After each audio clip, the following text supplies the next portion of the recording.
சங்கீதம் 12.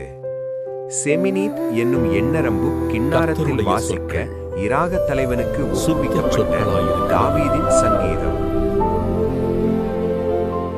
இரட்சியும் கர்த்தாவே, பக்தியுள்ளவன் அற்றுப் போகிறான்.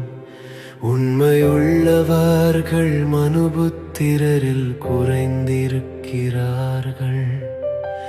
அவரவர் தங்கள் தோழரோடே போய் பேசுகிறார்கள்.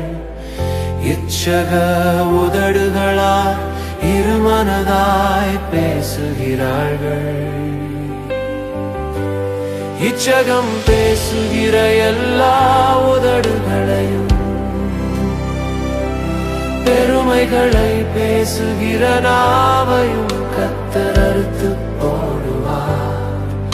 அவர்கள் எங்கள் நாவுகளால் மேற்கொள்ளுவோம். எங்கள் உதடுகள் எங்களுடையது, யார் எங்களுக்கு ஆண்டவன் என்று சொல்லுகிறார்கள்.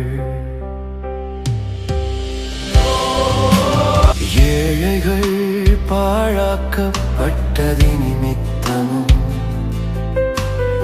எளியவர்கள் விடும் பெருமூச்சு நிமித்தமும், நான் இப்பொழுது எழுந்து அவன் மேல் சீறுகிறவர்களுக்கு அவனை காத்து சுகமாயிருக்க பண்ணுவேன் என்று கர்த்தர் சொல்லுகிறார்.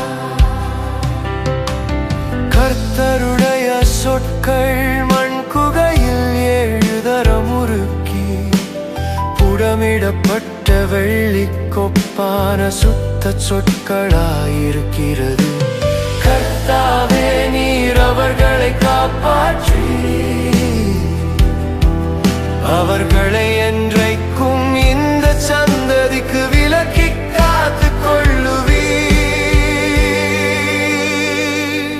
மனுபுத்திரரில் சண்டாள உயர்ந்திருக்கும் போது துன்மார்க்கர் எங்கும் சுற்றித் திரிவார்கள்.